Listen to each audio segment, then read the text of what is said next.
Hey guys, Joe Horvat here. How you going? I just wanted to jump on and have a bit of a chat about a topic that affects us all, right? And that topic is sleep.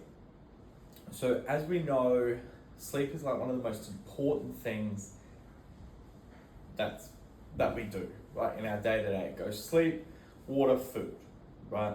And it's something that unbelievably so many people have problems with, whether that be because of trauma. Trauma is a big one.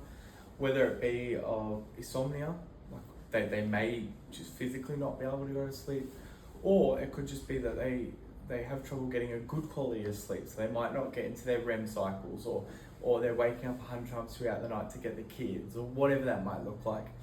But what we're going to focus on today is around the trauma side of things, and how sleep is affected by trauma. So I guess when we talk about trauma and sleep, a lot of people go to PTSD and think, oh, look, nightmares are the event and things like that, which isn't wrong, right? It's not wrong, it's right. Like, you do get nightmares during PTSD attacks, well, some people do, and they can last up to years or your whole life, depending on, where you're at with that. There are a whole heap of other mental health conditions that can affect sleep, right? Even depression and anxiety, okay? They are two killers for sleep because of their own little reasons. And it's quite funny because you think of the reasons of depression and anxiety without putting them two in the same bucket, but depression or anxiety, their reasons for not sleeping, then you look at PTSD reasons for not sleeping, and that they're so different, but on the same wavelength at the same time, if that makes sense. Now, if we talk about just having nightmares after a traumatic event, so let's say that you're driving home, you crash your car, it's wet, you spin out, crash your car, you get out fine, and physically you're unscathed, no one's hurt, you just pay insurance and your car's fine. But for some people that day, they're actually going to have nightmares when they go to sleep and they get into their REM cycle, and for them it might be a little bit easier to go to sleep because they've never had sleep problems, but then there might be the nightmare. So the nightmare might come in and go, oh, hello, let's just crash your car 100 million times while you're in it, and this time let's crash it to make sure you die or break an arm or kill a puppy. The brain plays so many tricks around dreams, right? And sleep overall, okay? But what I want to do is have a chat to you about some tools on how we can best get a better quality of sleep, as well as overcoming those nightmares and anxiety, because it can be done, right? It can be done. One thing that we will not be talking about is medication, okay? There is 101 medications out there that can help you sleep. I'm no doctor, I've got no medication or medicine background, so you will need to go and get that medical background from your doctor. I do recommend anyone that has sleeping problems to go to their doctor to ask them for advice. There might be something physically wrong going on with you that stops you from being able to go to sleep. Insomnia, that's for people that genuinely don't sleep, but the doctor can come in and help, and as well as assisting you to get to sleep and stay asleep. They can also manage your body to make sure that, while you're not getting that amount of sleep, what are you, how you're replacing that energy, how's your everything going. Anyway, again, not a doctor, go to your GP. One thing I do specialize in though is mental health. And a little bit about me is I actually have sleep problems, so I take medication at night time, and I have a routine that I have to do or I'm not going to go to sleep. So let's go through the bit of a list. The first thing is, and I know everyone's sick of hearing this because we would have got told it as a kid, or we tell our kids, or whatever that might be, get off your phone, right? A lot of people go to bed and just lie there and watch your phone, or watch videos, or scroll through TikTok, or something I was really bad at is working. So I grab a laptop, sit on my bed, type up right up until I'm about to go to sleep, and then I wonder why I have a shit night's sleep. So when our mind is occupied, now I'm not going to go down I'm not going to go down the whole white light theory thing, and all that. I don't know enough about it. If you want to learn some more about the white light theory and want to learn more about how the phone actually affects your health, look up Kira Lee on Facebook. I'll tag her in this. She's amazing at explaining all that stuff. Listen to a few of the talks, really great. But from my point of view, from mental health, when we are on our phone or working and just about to go to bed, whatever we've just done has wired our body back up again, right? So when we go to sleep, they reckon there's about 45 to 30 minute period where our whole body actually starts to just slowly calm down. It's not a, okay, I'm asleep. It's a slowly calm down process. And if we're on our technology, that's gonna make that process either go a lot more slower, which is harder to get to sleep, or you're not gonna be able to do that process at all, right? Kira talks about how that process is affected by the white light. I talk about how that process is about the amount of information that we take on every day. And even if you're there watching TikTok, I guarantee you, your brain is still ticking over. You're still getting information. You're still getting stuff that your brain needs to process. The other thing is, like I said, when you're working, the anxiety or the overthinking that comes along with, work and life, having kids, or how you're going to pay your mortgage, or whatever that might look like. We don't need that stress right before bed. So something I normally do, Chloe and I normally do, is we will go to bed. So we'll put the kids to bed. We'll then go to bed, play on our phones for a little bit. I might do some assessment and then put it all away, and then we just watch TV. Now look, I know that's not the best thing. I get that. But Chloe and I both fall asleep at different times, so she needs that something to do, whether it be watching TV or whatever. And I would much prefer, she would much prefer, is if she was watching a calm show, or normally maths, or something that is a little bit more relaxing, so then your brain isn't so hyper and going off all the time. One thing that I find super cute is that if I go out, and Chloe is obsessed with true crime stories, like she'll just watch and listen to it all day, every day if she could, but then she'll be like messaging me saying she's watching a true crime story, and this might be say 7 o'clock at night, and then I'll get home at like 8 o'clock or whatever it is, and here she's watching Pooh Bear, or Finding Nemo or something, because she knows that she goes to sleep after watching that highly stimulative stuff. She's gonna have nightmares. People talking about the horrendous stuff they do to each other is gonna cause nightmares. It doesn't matter whether you've got PTSD or not. So brings me on to my next point, is be careful with what you watch on TV before bed, okay? Because it does influence your sleep.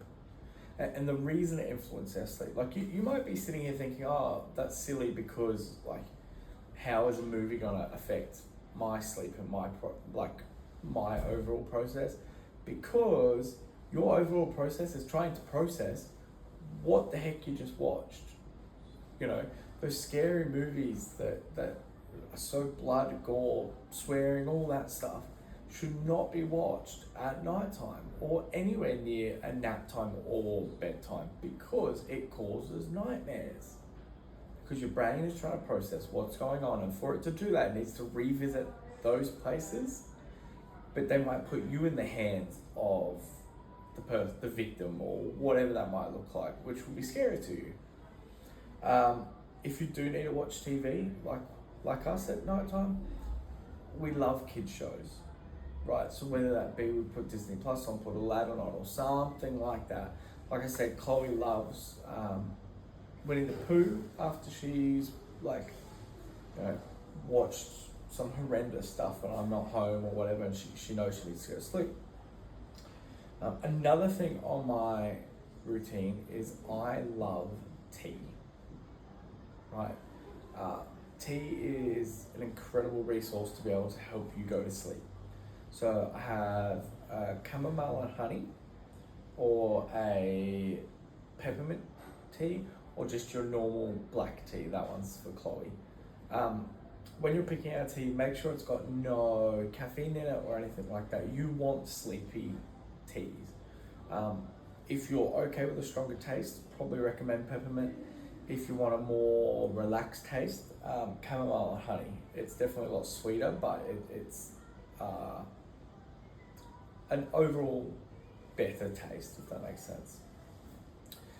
Same as other foods. You're not going to eat a whole tub of ice cream before going to bed, because that's going to keep you awake, because your body's processing and it's trying to work out, hey, what am I going to do with this ice cream that just happened? Think of it like this, right? You eat ice cream, num num num. You then go to sleep, and then you've got all this food sitting in your body that can't process itself because you're asleep. Or it's trying to process the stuff, and you keep waking up because you might have a weird pain here, or your tummy grumbles there, or whatever that may look like. So that is something to be aware of as well. So just make sure that you're giving a little bit between your food and your sleep. Sometimes it's unavoidable, sometimes it's not. Sometimes you just want a midnight snack. But just know that midnight snack might be the reason that you're not going to have a good night's sleep. The next thing is meditation. Meditation is hugely important in the sleep world. There is a really incredible, I guess, podcast / task from Jay Shetty on the app Calm. I will tag them in the group, in the chat as well. In the post as well. Calm is incredible. Right, it costs about $20 a month, but it gives you a whole library of different meditations. There's sleep stories. There's ones for kids. So there's a Paw Patrol one there, where the dogs support the kid to falling asleep, and just really cool stuff like that. Would 100% recommend it. I recommend it to everyone. Then there is listening to music or white noise, right? Same thing as the meditation. It's very, very similar. You put it on that. A lot of people like rain on a tin roof. That used to be us. So before I started using Calm, the rain on the tin roof thing was mine and Chloe's sleepy thing. And don't go listen to Screamo or whatever stuff like that, because it doesn't help, right? It doesn't help at all. You need to listen to that calm, relaxing music to be able to get into those sleeping patterns. Another good thing to help you get to sleep is sex, right? Let's be real. After sex, everyone's tired and it's time for bed. So if you're feeling that you're struggling to go to sleep or whatever, talk to your partner about trying it. Or if you're single, do stuff on your own. Do what you need to do to be able to get tired. It's a normal thing, right? It is a normal thing. People don't have sex and they go, I want to go out and run a marathon. I think some people would, but they're crazy. So now on to the nightmare rescripting. So this task is really important for someone that has the same nightmares over and over and over again for the last 10 years, or even 2-3 days, right? The nightmare might be someone hurting you, it might be you hurting someone else, it might be a monster, it might be being hit by a car, whatever that looks like. This process can be done for them. So let's pretend that I'm asleep in my bed, and I have a dream that a monster comes up, grabs my leg and pulls me out and roots me underneath the bed. Scary, right? I have that same nightmare for the next 3-4 days, and then 2 months, and it just keeps extending. Now it doesn't need to be every night, it could even be once a week, but if it's happening, it's happening. So then what I would do is I would sit down with a piece of paper and I would go, okay, here's the original dream. I'm asleep. The monster pulls my leg, pulls me under the bed. What do I hear? I hear toys rustling as he pulls me off the bed and pulls me under, whatever that might look like, and really be very descriptive. Then what I want you to do is get another piece of paper and rewrite out the story again, but how you want it to be. So it could be you're asleep and then the monster comes up and tickles your big toe and then goes back under. Could be that simple. Could be whatever you want it to be, however you want it to end. Then what I want you to do is to rewrite it. Just keep rewriting that same sentence, that same redraw of the dream, because what this is doing is reprocessing in your brain that dream. If you can, record yourself on your phone talking about it, because while you do that, 100%, you just keep playing it back and it's going to be so beneficial for you. If you jump in the car and go down to the shops, play that video, play that recording. You know, it might be a 2-second recording, but that 2-second recording is going to do wonders for you. Please note that you have to do it every time for a different dream. So if you've got a monster that comes up and pulls your arm out of the bed this time, do the same process, right? Just grab it, write it all down, write down how you want it to be. Read, record, listen, move on, okay?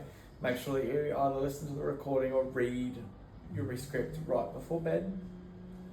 Very important. I think that's it from a sleep perspective.